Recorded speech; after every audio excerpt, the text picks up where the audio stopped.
Welcome. You are listening to Aftersight. This recording is intended solely for individuals who are blind or have low vision. Hello and welcome to the continuation of the September edition of the Denver Urban Spectrum. Your reader's name is Susan Shirey. Last week we left off with the article on Cleo Parker Robinson Dance celebrates 14th annual Dancing with the Denver Stars Gala. This week we will begin with this article by Ruby Jones, Leading Civil Technology into the Future. CEO Rico Nelson is building on family legacy while driving the industry forward. Rico Nelson is an astute business and wealth strategist with a background in executive leadership and a keen vision for the ways in which public infrastructure investment creates equity impact. In 2022, he took the helm of the Colorado-based construction management firm Civil Technology, Inc., where he continues to build upon a profound legacy and creates opportunities for community advancement. As the firm's CEO, Nelson is focused on breaking down barriers to economic equity while utilizing innovative technologies and expanding the vision of his predecessors. The preservation of history. Civil Technology, Inc. was organized in 1989 by Nelson's older brother, Carl Bourgeois, who co-founded the company with his business partner, Sheila King. Bourgeois, a well-respected real estate developer, investor, and philanthropist, was known throughout the city of Denver for his role in revitalizing the historic Five Points neighborhood. By restoring several dilapidated spaces, he managed to preserve the area's rich history, boosting residents' morale and highlighting the importance of development within the Black community. Throughout his career, he served as a mentor to many, but to Nelson and his siblings, the developer's influence surpassed the professional realm. Quote, Carl at his core was about family. He really invested in legacy and the legacy for his family, remembers Nelson. He took that same emphasis for legacy into his love and appreciation for the Five Points community, and the Black business community in particular. End quote. At the age of 21, Bourgeois' personal and educational goals were disrupted by the loss of his mother, Bobby Stroud Bourgeois. Adamant that his family should stay together, he adopted his 4 younger siblings, moving to Denver in the 1970s and working in the banking industry to feed and clothe them. His commitment was rewarded by the company he worked for and admired by the people he later served during the redevelopment of the downtrodden community. Quote, what he wanted to do was to revitalize the community because when he was building his family in Five Points in the 70s, that was one of the most blighted communities in the nation. So he wanted to begin acquiring real estate and redeveloping land to bring some enthusiasm and excitement back to the community. End quote, says Nelson, pointing out the difficulties Black Americans faced while trying to get commercial financing in that time. King Harris, who now serves as chairman of the board of directors for the Foundation for Sustainable Urban Communities, advised Bourgeois to consider construction management to circumvent financial constraints. Upon Civil Technology's formation, the firm acquired monumental developmental contracts, eventually becoming ingrained in the footprint of the Mile High City. It was involved in high-profile projects throughout Denver, such as the construction of Denver International Airport, the Stapleton, now Central Park, redevelopment project, the Webb Municipal Office Building, the renovation of the Denver Art Museum, and the 14th Street Streetscape downtown. After building a legacy of urban revitalization and community stewardship in Denver and Colorado Springs, Bourgeois' vision for development projects in Africa was never fully realized. Sadly, he passed away on July 17, 2022, after a long battle with cardiac amyloidosis. The next era of enterprise. After his brother passed, Nelson stepped into the role of CEO, drawing upon his extensive experience in financial management, wealth strategy, and organizational leadership. He knew civil technology needed a figurehead to generate a renewed sense of purpose into historically disenfranchised communities. In 2022, he assumed the leadership role while rebuilding enthusiasm in the business, social, and political realms, though his primary focus was to expand the enterprise to a much larger audience. During his first 2 years with the company, he has managed to build a strong team that is capable of taking its program and project management, construction, engineering, and civil infrastructure services from local to international. Born in Colorado Springs, Nelson traveled back and forth between Colorado and Southern California throughout his childhood. After high school, he played college basketball at the University of Texas at El Paso and studied to obtain a degree in marketing. After college, he pursued a career that suited his interests, knowing that life offered him two choices: to either become an employee or an executive. Quote, "I wanted to travel a path that offered me more autonomy over my career trajectory, so I chose the path of executive." End quote. He asserts, supporting his decision to explore wealth management early on. Quote, "When you get into the realm of finance and the many segments of that industry, you get a real entrepreneurial education. From day one, you have to learn how to manage your own calendar.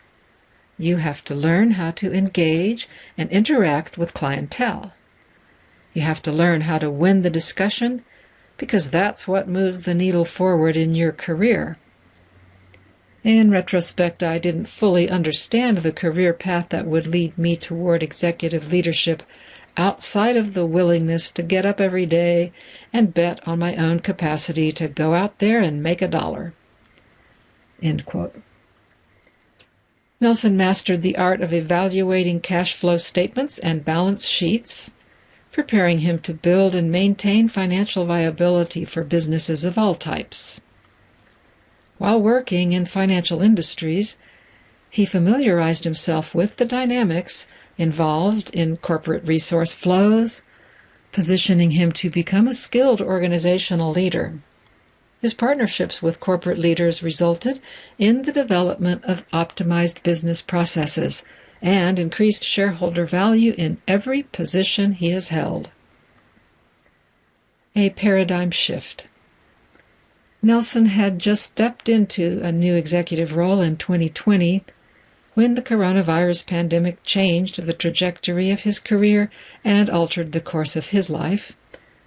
For many, the global shutdown resulted in a period of upheaval, and for Nelson it was a transformational experience that forced him to consider the, quote, existential dynamic of the time.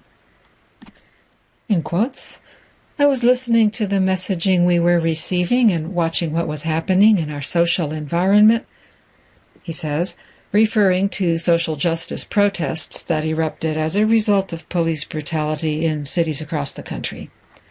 He went on, quote, "At the same time, there were natural disasters, environmental deficiencies, climate change, and the depletion of natural resources.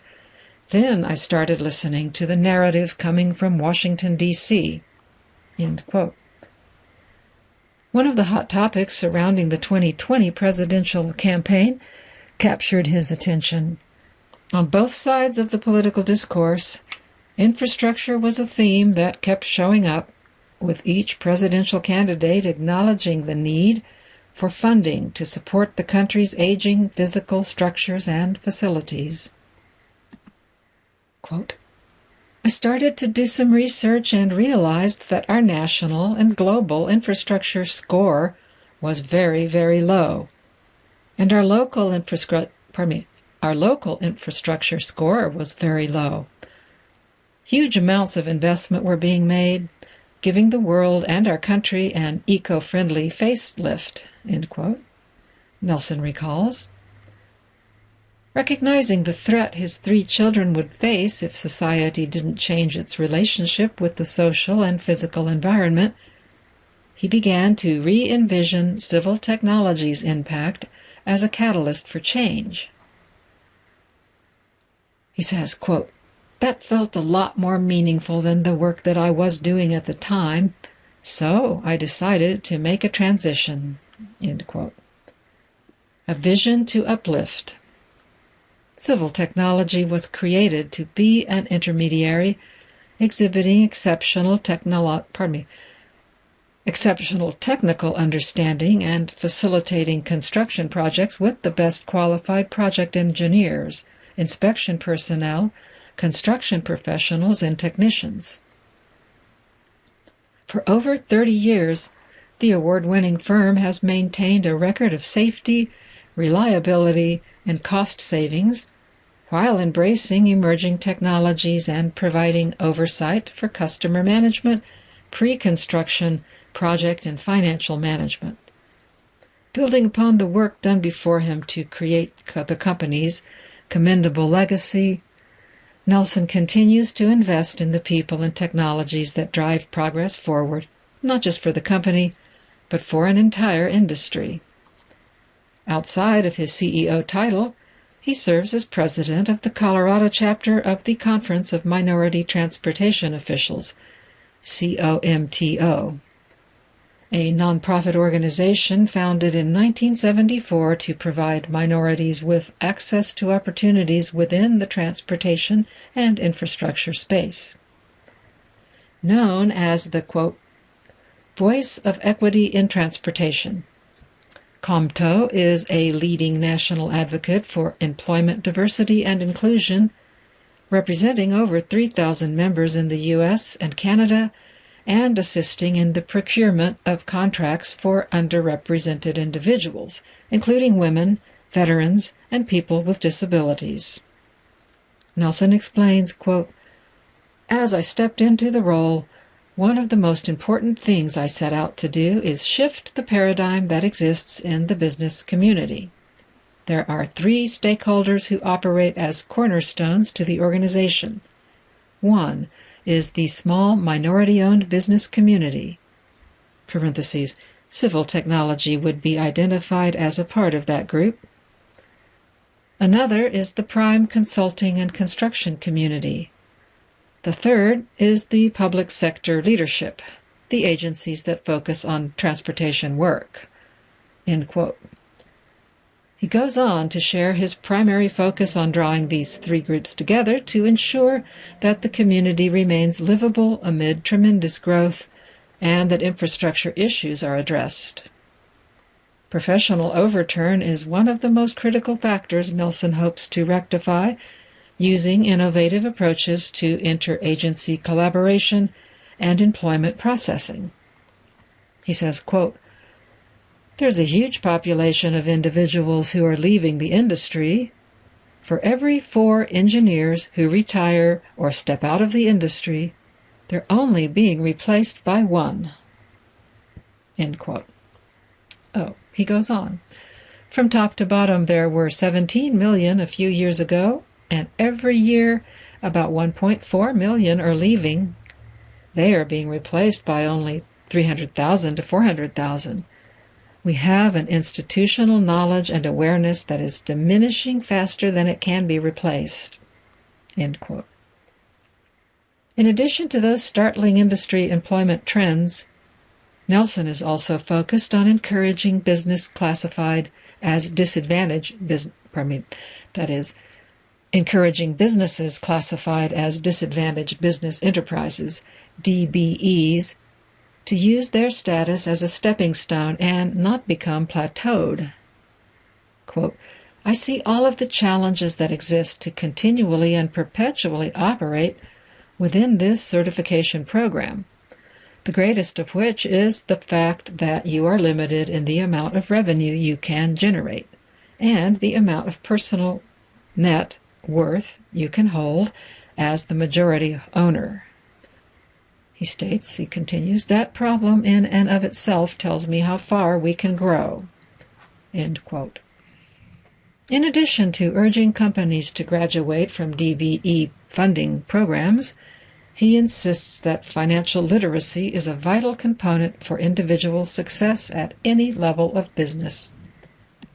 To counter the loss of infrastructure professionals, COMTO operates a scholarship program designed to encourage high school students to pursue careers in the transportation space. Additionally, Civil Technology is developing an internship program for civil engineering students in college. Quote, we have to draw the younger generation into infrastructure because our futures are truly at stake. End quote. The journey forward. Nelson operates with a deep sense of purpose, examining present realities and future possibilities from a spiritual perspective. He desires to be part of the solution for his family and society at large, creating ways to insulate his community and loved ones from environmental and social impacts, and he does it all from a place of peace and love. With a uniquely insightful and philosophical view of the world and his place in improving it, the CEO is focused on building his community, his family, and himself. Quote, everything, every element of what I've experienced in business and any success that I've had in my career has largely been about the journey, he says. The journey is the real success. Thus far, on the engineering front, it's been wonderful. End quote. End of article. Editor's note. For more information about Civil Technology, Inc., visit www.civiltechnology.com. 2 ads accompanied this.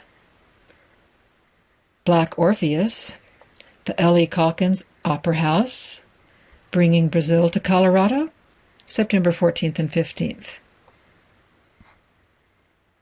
Just about to happen. www.cleoparkerdance.org. And, there may be 3 ads to read here. Newman Center presents 2024-2025 season. Cecile McLaurin Salvant, September 22nd, 3-time Grammy-winning jazz singer. Martha Redbone presents Bonehill, the Concert, September 25th. American roots music with songs and storytelling. Lakecia Benjamin, October 13th, 3-time nominated Grammy jazz saxophonist. Marisa, October 20th, Portuguese artist with over 30 platinum albums. University of Denver, NewmanCenterPresents.com, phone number 303-871-7720. At the top it says Robert and Judy Newman Center for the Performing Arts. Also, Jeanette Harris, saxophonist, Saturday, October 5th, a special concert in celebration with breast cancer stars, Dancing with Breast Cancer Stars, quote, The Jewels in My Crown, the Hyatt Regency DTC, 7800 East Tufts Avenue, Denver. Reception, dinner, 5 to 11 p.m., tickets $125. For tickets and info, call 303-704-2958 or visit fttsl.com.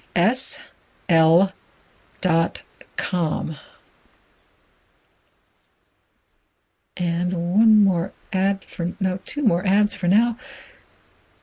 Your retirement dream or nightmare, Myra Donovan, CFP, Financial Advisor. 3200 Cherry Creek Drive South, number 700, Denver, Colorado.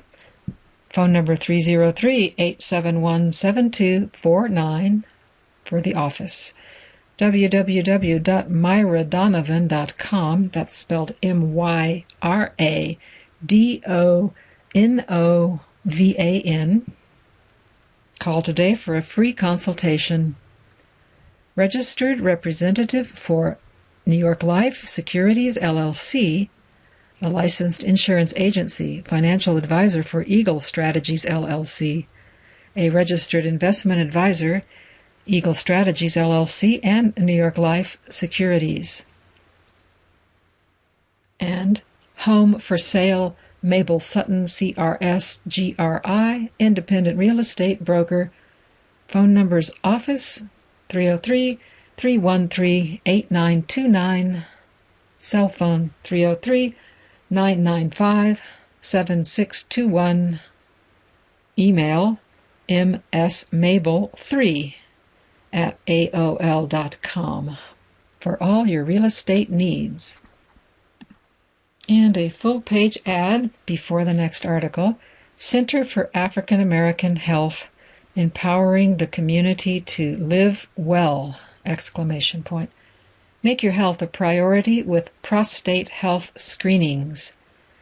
September 21st, 10 a.m. to 1 p.m., Doubletree Hotel, 3203 Quebec Street, Denver, Colorado 80207. Come learn about the risk of developing prostate cancer and get a free prostate screening plus a free biometric screening that includes blood pressure, cholesterol, glucose, and more. Join us at 11:30 for a lunch and learn conversation with Dr. Xavier Glover, MD Urology, and former NFL player Chris Brewer as they discuss prostate health. For more information, contact 720-572-5677 or email Alan at caahealth.org in partnership with PCEC, Prostate Conditions Education Council, and ICH, Inner City Health. Next article, The Black Business Initiative, written by Stacy Nareen. Jice Johnson's mission to empower Black entrepreneurs. For nearly a decade, Jice Johnson has empowered Black entrepreneurs and business leaders with resources necessary to thrive in an economic landscape. In 2015, she founded the Black Business Initiative, BBI, to drive excellence, equity, and wealth through business development. Today, in the midst of an organization-wide overhaul, the dynamic, service-driven organization remains committed to equipping, emerging, and establishing businesses. I'll start that sentence over, I think. Remains committed to equipping, emerging, and establishing business professionals with information, guidance, and practical tools to create and maintain success. The woman behind the podium. Johnson is a seasoned businesswoman, U.S. Army veteran, community advocate, and impactful speaker who delivers motivational messages to audiences around the country. In 2011, the Oakland native was in search of a new environment after spending time in Iraq, relocating to Atlanta, and finalizing a divorce. She laughs, quote, "I selected Denver out of a magazine.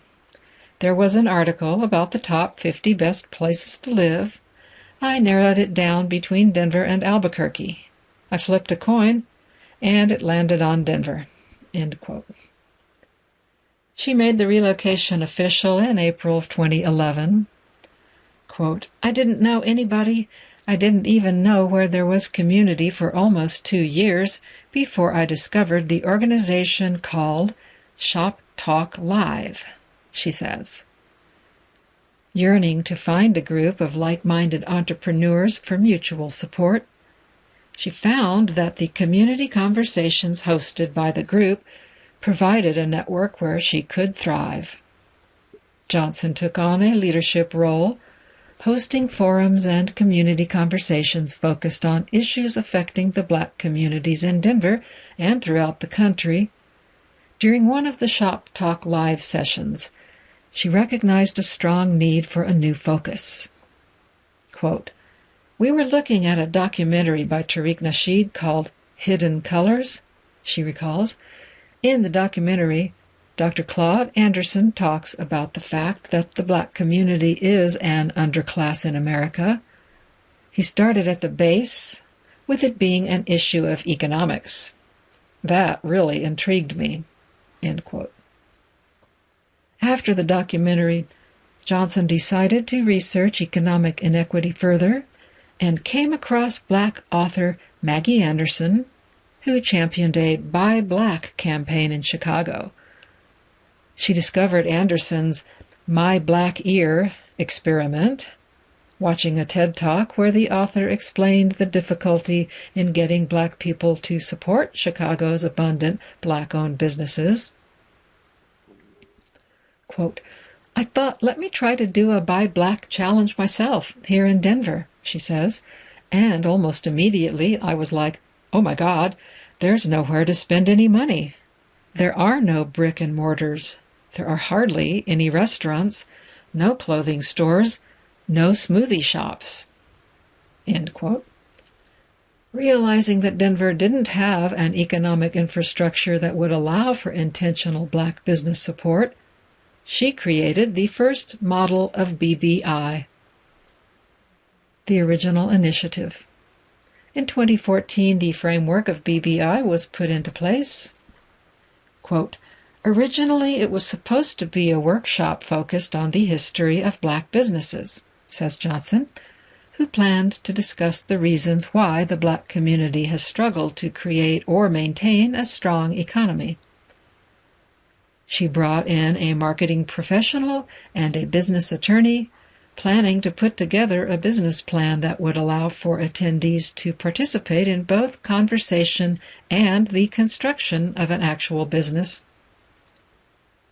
By the end of 2015, BBI began to receive requests for additional workshops with suggestions about topics that would increase support for Denver's Black business community. The community interest prompted Johnson's decision to create an official organization by December. She says, quote, "And we've been going strong ever since." The initiative evolved. BBI continued to host workshops, training sessions, and events. Its premier event, the Black Boss Summit, was a 5-day conference where aspiring and established entrepreneurs and business leaders gathered to learn about industry trends from prominent figures in construction, finance, education, government, and more. Quote, "We've also been a part of many of the other organizations that exist now in Denver that either weren't in existence or weren't quite sure how to get started in building and developing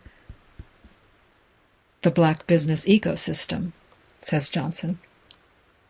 Organizations such as the Foundation for Black Entrepreneurship, SistaBiz, MetroDeep, and the Colorado Black Chamber of Commerce have all benefited from BBI's influence and startup support. Through collaboration and support, BBI has helped these organizations build the infrastructure needed to support Black entrepreneurs in the region. In 2020, the organization shifted its focus to help businesses develop sustainable marketing and branding practices, in addition to business model creation and increasing access to capital. Noticing that Black business startups were struggling to generate the revenue needed to remain operational, BBI's evolved programming helped hopes to create a business model that has a better chance of becoming profitable and staying operational over time. Quote, "We have no control over whether or not the business owner will actually do the work. If they're going to find the money, if they're going to work on their credit at some point," she says, "we can help them determine their target market and develop sales strategies, but oftentimes it's up to the business owner to do the work." End quote. Recognizing the challenges faced by Black entrepreneurs, BBI considered its own no-cost strategy and the ways in which its work could be more helpful to businesses without creating an in-house deficit. During the process of re-strategizing, Johnson noticed a lack of grant-making organizations, specifically for BIPOC-led businesses. She felt that the process of asking traditional foundations for money was adding to a negative narrative about the Black community, and that the limited grant funds received from those sources did not allow BBI to reach as many business owners as she would have liked. Quote, "The money just doesn't exist in that space for us to invest in ourselves at, quote, market rate," she admits. By continuing to use grant funds to operate BBI's no-cost services, she would either be undercutting herself or overworking herself for free. Quote, "The Black Business Initiative is not a nonprofit organization. We are a public benefit corporation, meaning we are a social enterprise. I get really frustrated by what was happening systematically, and I determined that we don't control the institutions that create the entrepreneurial ecosystem." End quote. Acknowledging community foundations and funding sources that are doing wonderful work to support a range of issues within the Black community, Johnson considered creating a community development financial institution. However, at the urging of business development strategist Kwame Anku, she explored venture capital as a way to create equity instead of debt. She then began to envision the ways in which economic development connects people and government to create policy, tax incentives, and legislation. Eventually, she re-envisioned BBI as a three-part entity, including a community foundation, a venture fund, and an economic development association. The Aya Foundation. Led by Chief Executive Director Benilda Benny Samuels, the Aya Foundation now houses BBI's Black Business Boot Camp. The foundation provides ongoing support to aspiring entrepreneurs, startup founders, and business owners, with one-on-one business coaching, networking, information sessions, bookkeeping support, fiscal scholarship, grant-making, and more. The New Community Transformation Fund. In partnership with Anku, who serves as the CEO of the Black Star Fund and president of New Dawn Global Enterprises, and financial executive Danielle Schutz, Johnson helped launch the New Community Transformation Fund, Denver, later known as the DEMI Fund, that's DEMI. Created to invest in companies owned and operated by business leaders of color in Colorado, Denver City Council passed a resolution to dedicate $15 million to the fund in 2022. Legal discrepancies resulted in a lawsuit filed by Schutz in March 2024, which recently ended in a settlement agreement.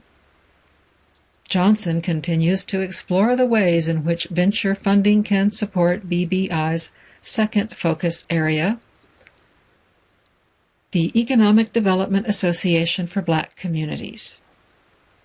The third leg of BBI has evolved into an organization centered around the retention of Black talent and Black business, with advocacy for policies that support procurement and revenue generation.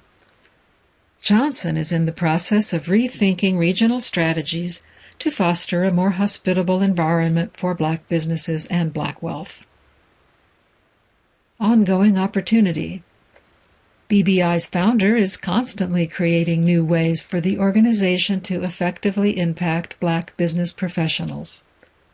The Busy Mother of Three provides free, monthly business workshops geared toward revenue generation called Customers, Contracts, and Capital, and is steadily exploring new ways for BBI to grow into its newly defined focus areas. In addition to the three focus areas, BBI launched the BXO program on August 24th during Johnson's Black Capital Mini-Summit and Speaking event in Atlanta. The event, which took place during the National Black Business League's 124th Annual National Black Business Conference, featured delegates from Africa and throughout the U.S. BXO is BBI's newest program, which creates opportunities for Black executives, founders, and business owners to network with peer-to-peer environments designed to foster collaboration, accountability, and shared growth. BBI's impact is evident in the thousands of businesses it has touched. Under Johnson's visionary leadership, it continues to spearhead an economic revolution, cultivating a vibrant community of Black entrepreneurs, professionals, and leaders. The organization remains committed to providing the support, insights, and strategic guidance needed to propel Black businesses forward, contributing to the overall success and growth of the Black community in Colorado and beyond. End of article. Editor's note. For more information about BBI programs and upcoming events, visit www.bbiprofessional.com. An ad accompanying that for the Arvada Center, some plays, Waitress. Anne Terse Schwartz plays Jenna, the hit Broadway musical about determination, chosen family, and the joy of a perfect pie, with Jenna Moll Reyes playing Dawn and Ariel Crosby playing Becky. The Arvada Center is located at 6901 Wadsworth Boulevard in Arvada. Website arvadacenter.org. Phone number 720-898-7200.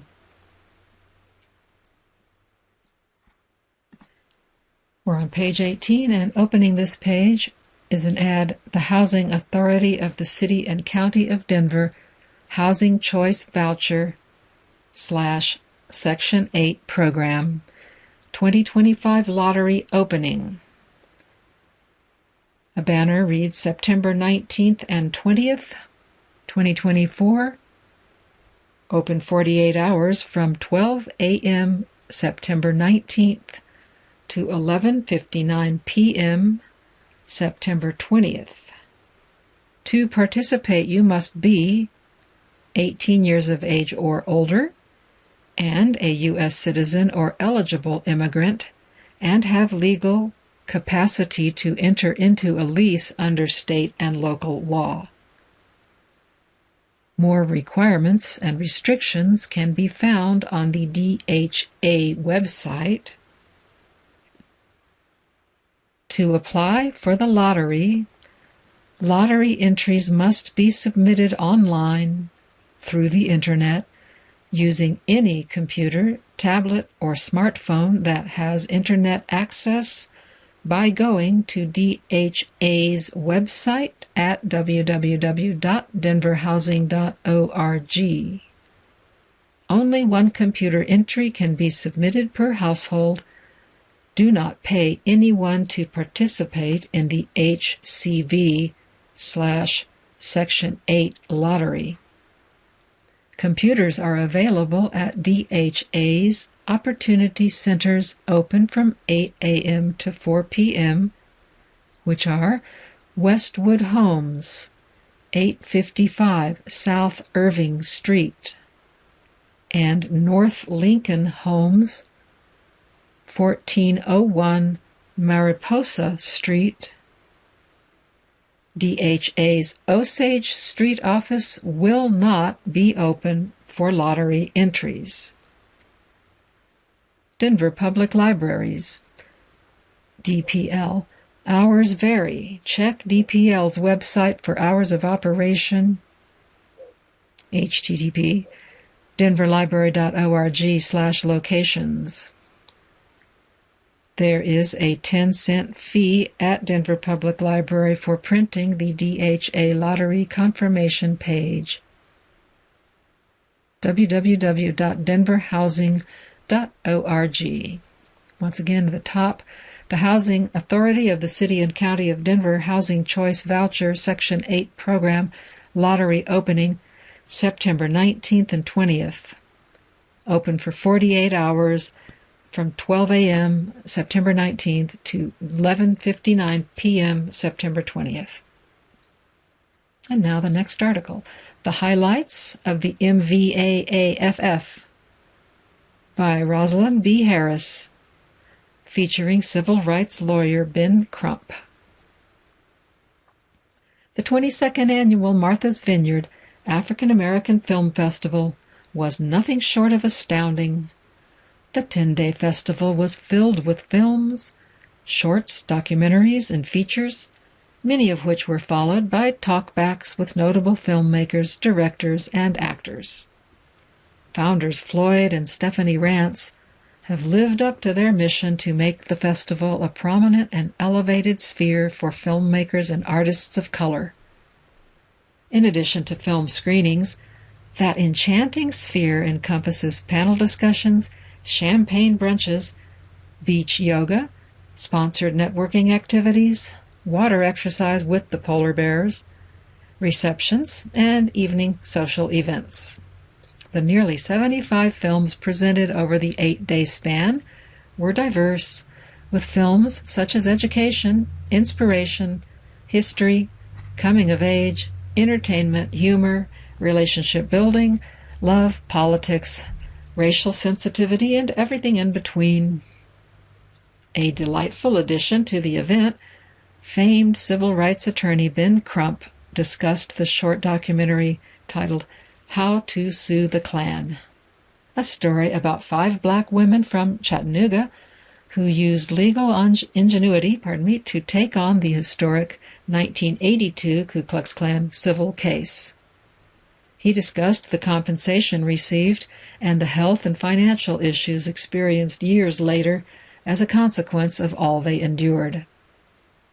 Feature film screenings brought attendance to full capacity, with some festival goers opting to stand throughout entire films.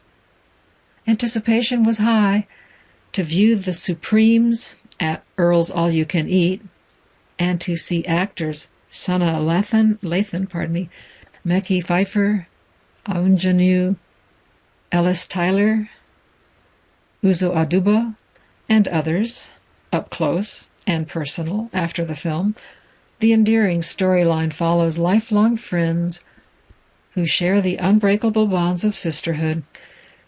Through the joys and sorrows of life, marriage, children, happiness, blues, love and loss, new shades of heartbreak, and illness threaten to stir up the past when their bond is tested and they face their most challenging times yet. Luther, Never Too Much, is an eye-opening, moving, and thought-provoking documentary about a vocal virtuoso. Vandross tells his own story with the help of some of his friends, including Mariah Carey, Dionne Warwick, and Roberta Flack. The film relives many moments of his musical career while exploring his unanswered love, life, health struggles, and lifelong battle to earn the respect his music deserved. In a touching next chapter of their saga, Fox Rich and Robert Richardson, from the Oscar-nominated film Time, returned to the battleground of Louisiana to fight for the release of their nephew and co-defendant from the clutches of a merciless legal system. They ultimately discover that the purpose of freedom is to free others. Time 2, Unfinished Business, takes you through years of Rich's trials and triumphs as she attempts to free her husband, nephew, and many others. MVAAFF presents Stars on the Screen with star-studded events off the screen. In addition to Film Talk participants, celebrities Tisha Campbell, Coleman Domingo, the Honorable Keisha Lance Bottoms, Lamont Rucker, Cheryl Lee Ralph, and many others were in attendance. Martha's Vineyards is an enjoyable place to watch films, but it also transports attendees into another sphere, one that feels magical with peace and charm. End of article. Editor's note: the 2025 MVAAFF 23 will be held August 1 through 9, 2025. For more information, visit www.mvaaff.com. And next we have another featured artist for the Denver's Voice 37 for Denver Urban Spectrum, Ron Ivory, www.ronivory.com. A Q&A with him. What form of entertainment do you specialize in? I am a vocalist, and I also play keyboard and guitar. Where were you born and raised? I was born and raised in Denver. What motivated you to start performing for audiences? When I was 13 years old, I was asked to join an established vocal quartet because I could naturally harmonize. The group was named the Tender Four, F-O-R-E. I've been performing for audiences ever since. Are you self-taught or did you study your craft? All of the above. I am self-taught and self-studied, but I also spent 9 months taking music theory courses with the private guitar instructor.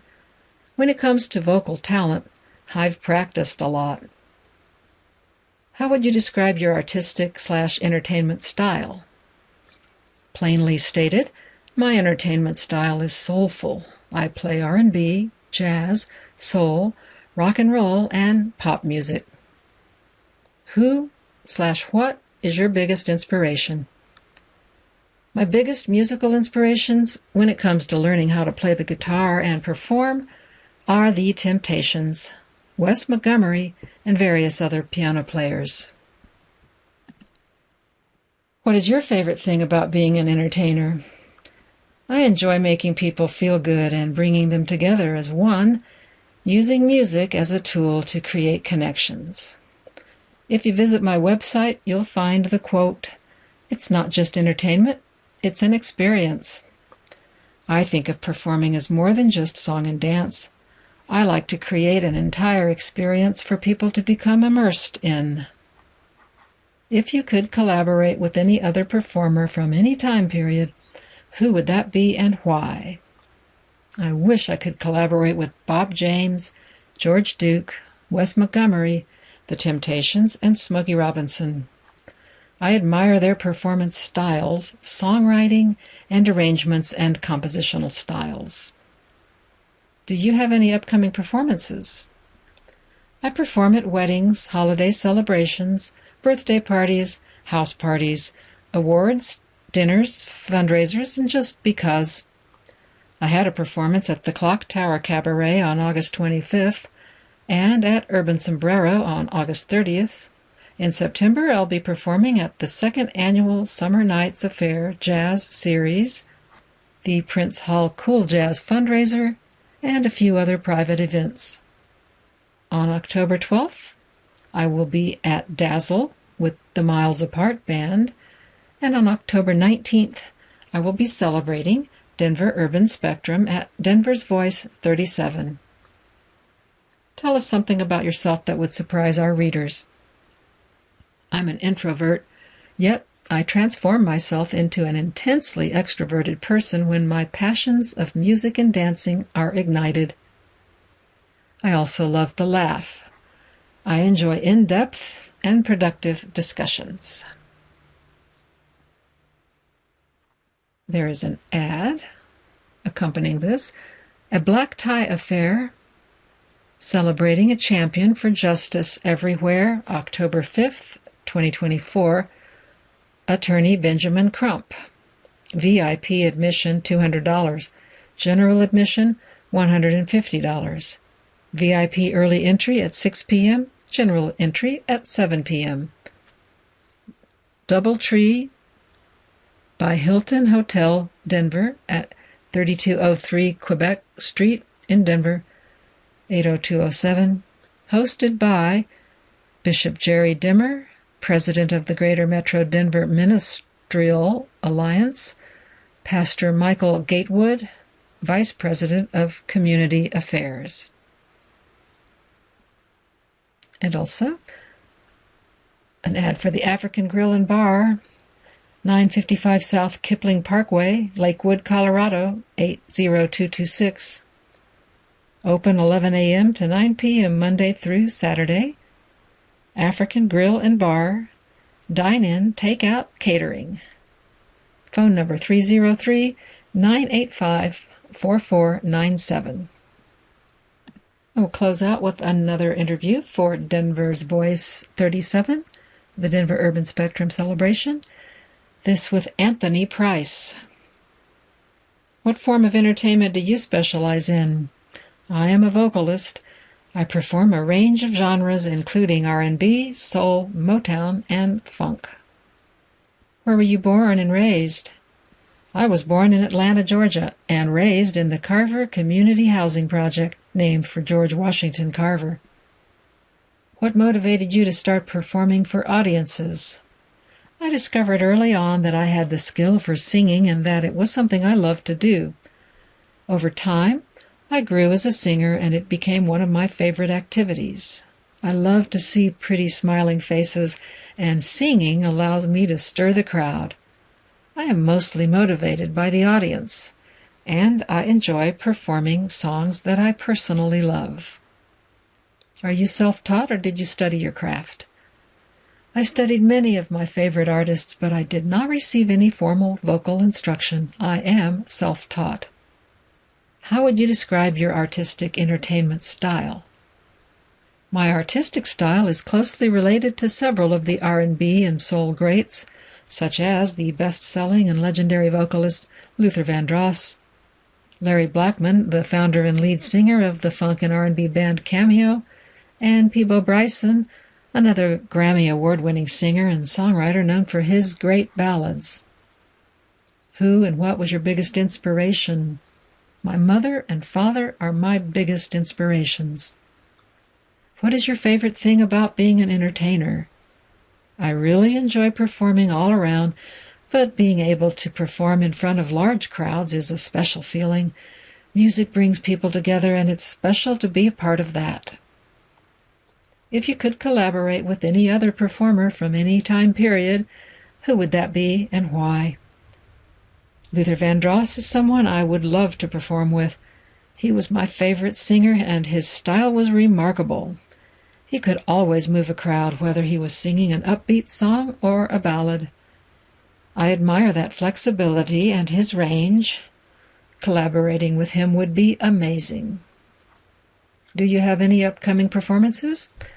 I will be performing live music in Vail, at the Pindustry in Greenwood Village, and at the Wild Goose in Parker.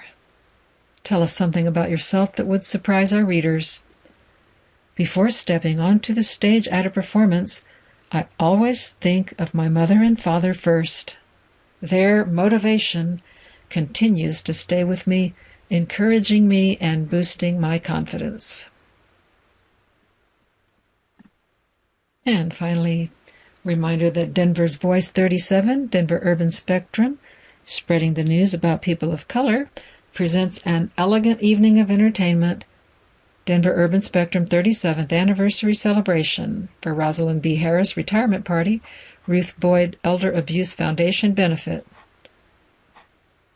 October 19th, Noor Event Center, from 6 to midnight.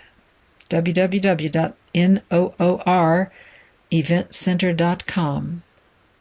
Phone number 303-292-6444.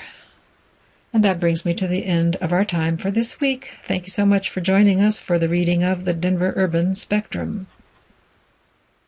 If you enjoyed this program, please register for our free services at www.aftersight.org or by calling 303-786-7777.